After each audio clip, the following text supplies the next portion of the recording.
kenapa saat ini fenomenanya itu perceraian terjadi sering diucap oleh wanita. Tenang Academy. Wanita.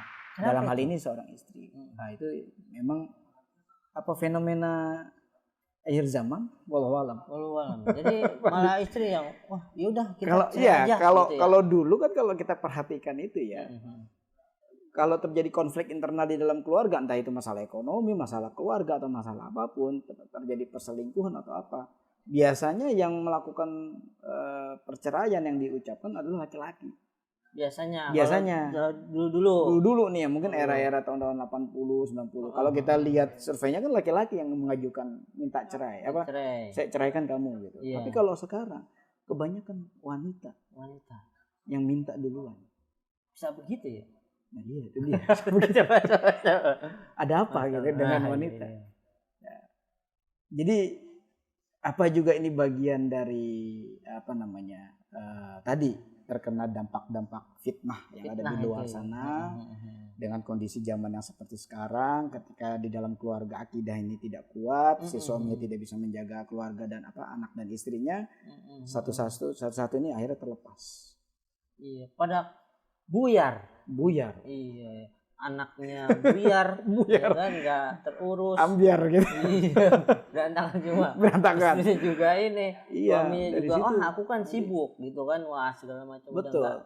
Nggak istrinya melakukan minta cerai, dan ketika terjadi perceraian sebenarnya balik lagi itu kan juga udah bukan bagian dari solusi yang terbaik ya kalau memang ya, kembali lagi ke poin masalahnya apa gitu ya. Kalau masalahnya memang sangat fatal terkait dengan akidah, masalah hal-hal yang benar-benar menjurus kepada kemusyrikan atau apa, ya itu mungkin bisa lah, boleh lah dalam hal tertentu. Boleh dalam hal tertentu. Pada dasarnya diperbolehkan juga ya. Tapi kan lihat apa sih yang menjadi permasalahan intinya kan gitu. Kadang-kadang kalau kita lihat ya hanya masalah-masalah sosial pada umumnya aja. Iya, cuma gitu-gitu doang ya. Iya. Nah itu juga kan balik lagi, kenapa kok mudah sekali perempuan sekarang mengucapkan kalimat cerai. Kalau misalkan dia nggak cerai, dia melakukan perselingkuhan. Dulu laki-laki yang lebih banyak selingkuh, sekarang perempuan. Lebih banyak. Perempuan sekarang jauh lebih berani. Benar-benar. Kita melakukan perselingkuhan. Harus kembali ke akidah kita. Ya, meskipun memang nggak semua perempuan ya. Tapi kalau kita lihat fenomenanya kok dimulainya dari perempuan. Memang harus kuat. Kuat ekonominya. Ekonomi dan segala-galanya. Kuat semuanya. Yang pasti ya tadi imannya. Pertama imannya, akidahnya ini imannya, harus kuat. Akidahnya. Terus ilmu agamanya juga perlu kan. Kalau nggak ada ilmu agamanya ya ke bawah kayak tadi. Bawa arus kemana-mana, benar-benar. Banyak fenomena yang kita lihat sekarang. Tadi pagi sempat nonton gitu kan berita kasus anak remaja. Anak remaja. Kenapa tuh remaja? 2 anak remaja. Ini dia terinspirasi dengan satu situs tentang penjualan organ manusia. Waduh. Nah ini nilainya itu besar. Satu organ sekian juta, kan? Dia terinspirasi dari situ. Akhirnya dia menculik anak-anak. Menculik anak-anak. Entah di mana culiknya, diculik, dibawa. Ya kan, dengan niatan dia mau jual organnya. Akhirnya dibunuh tuh anak. Iya. Nah ini kisahnya dulu nih. Pas udah dibunuh dia bingung ini ceritanya. Ini mau ngubungin si pembeli organnya gimana?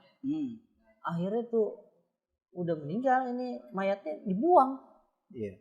Ketika dia dengerin lagi kan, dikupas tuh di situ sama polisinya kan. Ini kenapa begini? Ternyata si pembunuhnya ini ngomong dia pengen cepat kaya. Dengan alasan si anak muda ini nih. Anak muda itu. Berapa orang sih itu? 2 orang. Kalau dari beritanya. 2 orang. Tapi wallahu alam nggak tahu yang pastinya. Dengan 2 orang. Pengen cepat kaya. Jadi telusur-telusurin lagi kegiatan hari-harinya di pemuda ini, ya. ternyata dia biasa main game online. Nah, ini permasalahan sampai begitu, ngebunuh tanpa memikirkan jangka panjangnya apa dampaknya. Dia hanya terinspirasi, pokoknya nih organnya gue jual nih biar cepet kaya. Waduh. Oh, itu sudah segitu tuh saat ini langsung deh. Ah, itu permasalahan apa tuh kira-kira ini? Nah itu jelas tuh tadi kan faktornya berarti di gadgetnya dari game online. Berarti informasi yang dia dapatkan itu sudut pandangnya tadi dari sisi negatifnya yang diambil kan, berarti informasi yang dia terima dari sisi negatifnya. Dan yang lebih kalau ngelihat dari sudut pandang itu memang fenomenanya tadi ya, zamannya anak-anak sekarang ini kalau kita sebutnya apa ya, generasi setelah generasi milenial itu ada generasi Z, Pak Adi. Generasi Z. Sebutannya generasi Z itu kalau nggak salah ya itu yang kelahirannya di atas tahun 2010 ke atas. 2010 ke atas ya, sampai sekarang. Generasi Z. Generasi Z. Kalau milenial ini kan era-era 90. Iya, ya. 97 sampai tahun 2000-an. Milenial. Ya. Nah, generasi Z ini memang mereka itu akan mudah dapat banyak informasi dan bahkan cenderung wawasannya jadi luas. Ya, pinter-pinter ya. Pinter-pinter. Bahkan kalau kita lihat fenomena anak-anak sekarang itu, mereka tuh sedikit sekali yang benar-benar mau terlibat bekerja di dunia industri. Jadi karyawan ya. Fenomenanya tuh agak apa namanya? Mereka agak enggan untuk terjun ke dunia industri, dunia karyawan. Seperti itu. Terus tapi di satu sisi mereka secara mentalitas itu nggak kuat dengan pressure, dengan tekanan, ya dengan kehidupan, dengan kondisi di rumah, tekanan dari orang tua, ketika bekerja dapat tekanan dari bosnya pun itu sama, mereka nggak kuat. Akhirnya dia mutusin udah kerja sendiri aja. Ya, bahkan kalau teman-teman kalau dari bukan dari teman-teman, maksudnya dari WHO sendiri itu pernah disebutnya generasi strawberry. Generasi strawberry dan generasi gitu sandwich. Oh gitu.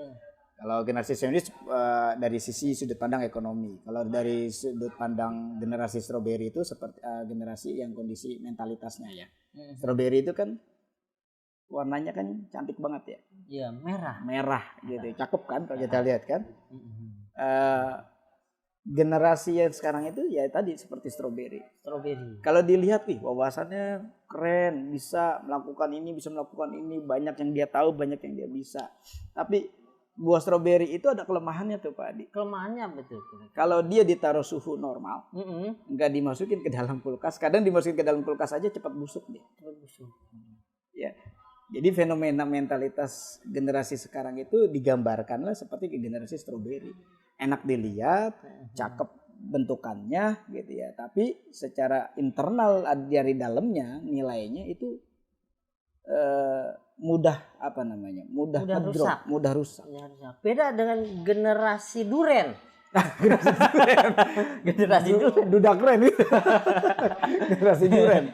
Kuat kan dia? Kuat. Wah, ya. Banting gua enggak. Mungkin kalau disebutnya dengan buah yang lain beda lagi. Ini kan generasi strawberry. Generasi strawberry, Masya Allah. Sebutannya. Ya, memang fenomenanya Masya Allah sekarang ya, psikologis zaman sekarang itu macam-macam ya coachnya. Iya, ini tantangan lah buat kita. Ini selama antum di profesi antum yang paling banyak kasus terkait masalah psikis, nah ini apa? Terkait masalah psikis paling banyak ya. Kalau dari klien Ana sendiri ya, kalau tahun 2022 kemarin kebetulan Ana juga bikin Ana buat itu juga, buat data survei klien Ana selama tahun 2022. Kebetulan selama 1 tahun terakhir kemarin 2022 yang mulai dari Januari sampai Desember, setelah Anda presentasikan, kasus yang paling banyak adalah masalah anak. Ya, masalah yang anak. Paling banyak saat ini. Itu yang pertama. Ya.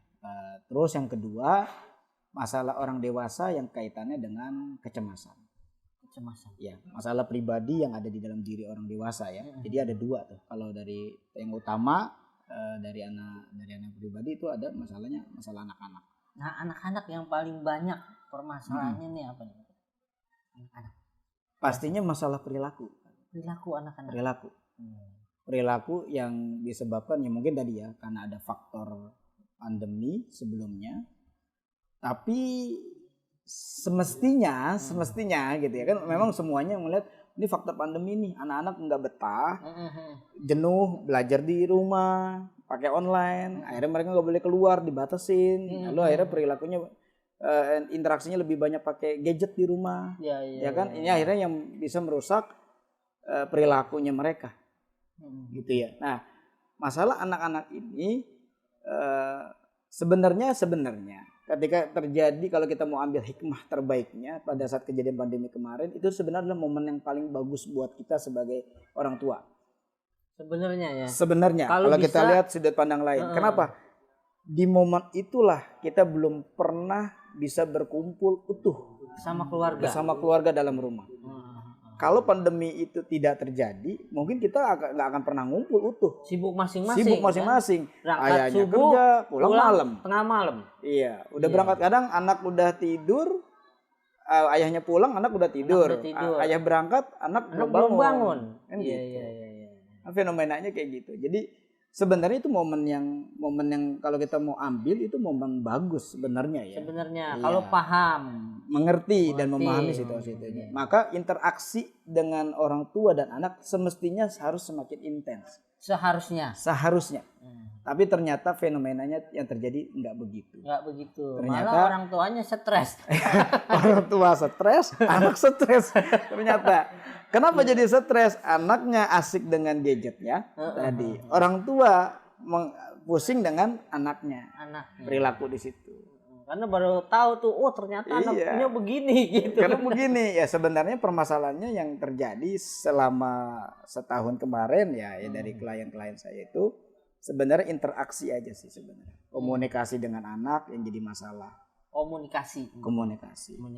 Ya kalau kita balik lagi ke komunikasi dengan anak, sebenarnya yang menjadi masalah itu komunikasi orang tua dengan dirinya sendiri sebenarnya. Sebenarnya jadi masalah. Ya. Kenapa anak bisa jadi main gadget katanya? Harus kaji lagi diri sendiri sebagai orang tua. Kan katanya orang tua harus tegas gitu. Ke anak. Ya. Sebenarnya bukan tegas ke anak kalau menurut. Tegas ke dirinya sendiri. Ya. Mestinya orang tua harus tegas sama dirinya sendiri, bukan tegas sama anak.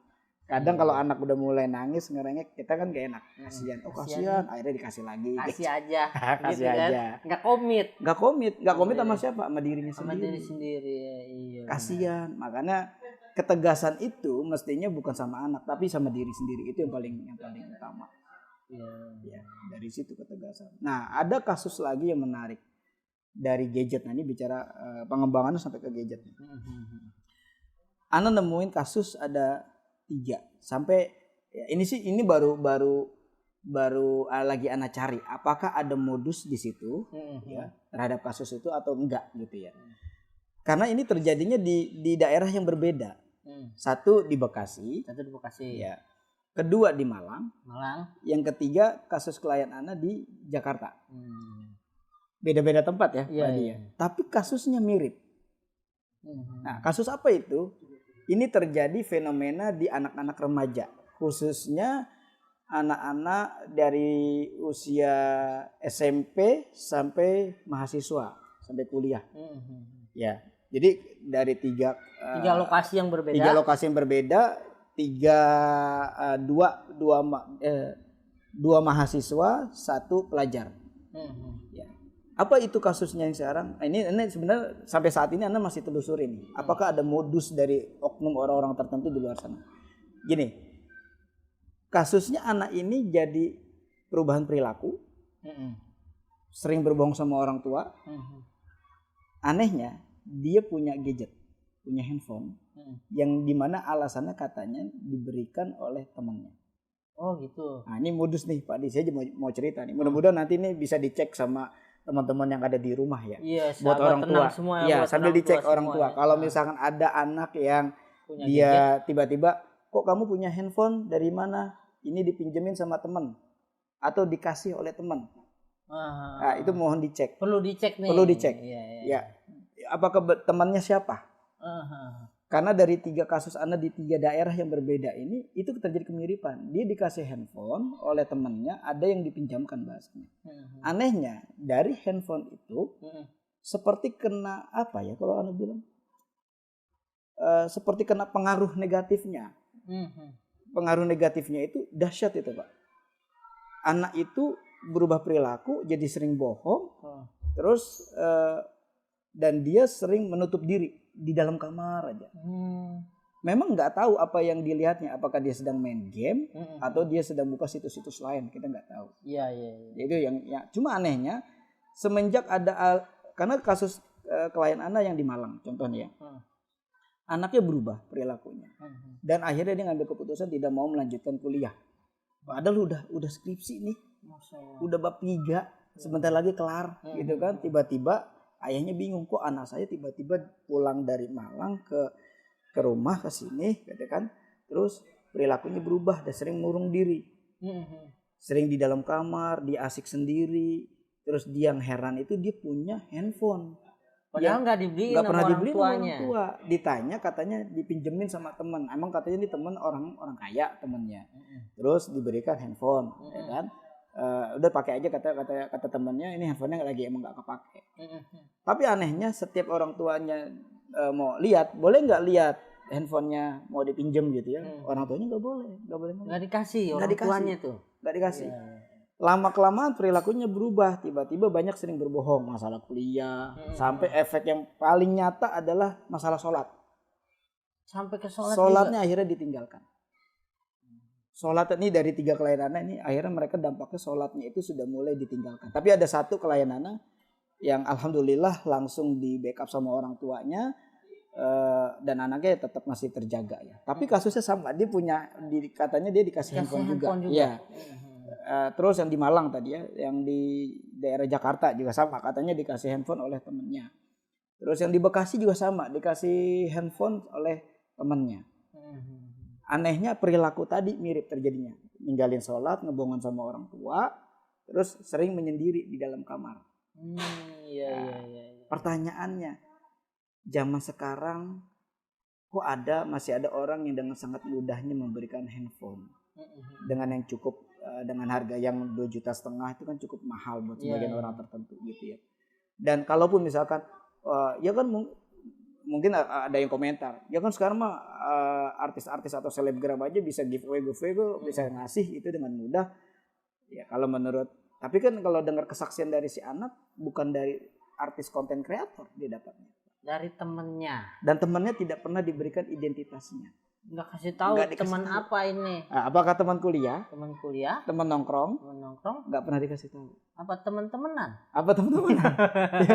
Apakah itu laki-laki atau perempuan? Ini nggak pernah dikasih tahu. Iya, Cuma efek perilakunya tadi yang jadi berubah nih. Perubahan perilaku, sering menyendiri, ninggalin sholat dan sering berbohong sama orang tua. 3 ini kelihatan nyata. Dan anehnya ketika Ana dapat kasus klien yang seperti ini, selang berapa bulan ada yang konsultasi klien Ana, kok kasusnya sama gitu juga begini tadi yang 3 daerah tuh. Setelah dapat ini terus tiba-tiba muncul lagi yang ini ya di daerah Malang. Ini yang di daerah Malang ini kan online ya sama Ana kan konsultasi. Akhirnya Ana ngambil benang merah dia dari 3 kasus ini, kok mirip. Iya. Terjadi kesamaan. Akhirnya Ana kontak lagi nih orang tuanya nih dari 3 klien ini. Masih begitu enggak ya anaknya gini. Terus udah tahu belum yang memberi handphonenya apa, tujuannya apa? Iya. Anak ini bisa menutupi setutup-tutupnya, enggak akan pernah dibuka. Efeknya adalah ngebohong, Pak. Ya, dan itu ngebohong sama orang tua kan akhirnya lebih banyak kan bilangin tadi dari teman atau apa. Nah, ini yang Ana curigai adalah apakah ada oknum-oknum di memang khusus ya yang memang pengen merusak generasi kita dengan cara penyebaran handphone diberikan karena tahun 2000 berapa Nana lupa ya, tahun 2000 berapa itu tepatnya dari Bareskrim Mabes Polri itu pernah ngungkap 1 kasus Pak Adi terjadi pada usia SD Nana lupa SD apa SMP gitu, cuma yang pasti kasus itu mereka diajak main game online. Oh iya. Main game online, lalu kalau dapat game online itu kan, kalau game online bisa chatting di langsung gamenya kan, live chat ya. Nah, mereka ada yang di Japri tukeran nomor WA. Nah, ketika tukeran nomor WA ditawar-tawarin nih sama oknum-oknum tertentu. Mau skin enggak gitu. Skinnya dapat apa? Anak kurang paham tuh. Mungkin dapat baju apa gitu kan. Mau dikasih berlian enggak? Nyawa apa darah gitu ya, apa koin apa apalah gitu istilahnya di dalam game kan banyak. Nah, cuma ada syaratnya katanya. Syaratnya apa? Nanti saya akan berikan berlian, nanti akan saya berikan nyawa di game itu, saya akan berikan skin, baju, misalkan baju karakter atau apa. Dijanjiin tuh sama si yang ngechatnya. Ya. Tapi ada syaratnya. Syaratnya apa? Nih dimunculin, kirim foto pornografi, video porno.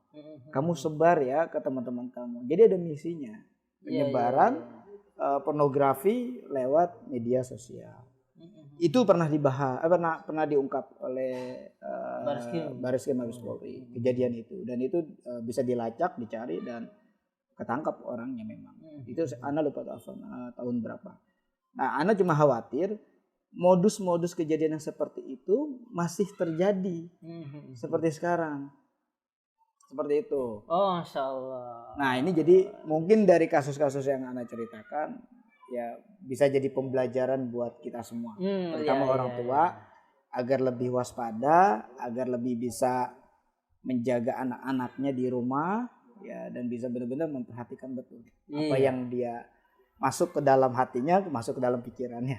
Oke, sahabat tenang. Wah, itu panjang tadi bincang-bincangnya. Ini sebenarnya panjang kalau berbicara fenomena saat ini yang terkait dengan masalah psikis atau psikologis. Ya. Ini panjang banget, banyak yang kita kupas. Insya Allah lain waktu kita kupas lagi. Yang pasti kita sebagai orang tua, terutama seorang ayah, bisa menjaga keluarga kita. Amin. Tetap kita mohon pada Allah perlindungan, mudah-mudahan kita bisa melewati problematika yang ada. Kita bisa menjaga keluarga kita dari siksa api neraka. Begitu ya. Insya Allah. Terima kasih. Sama-sama Pak Adi. Mudah-mudahan bermanfaat.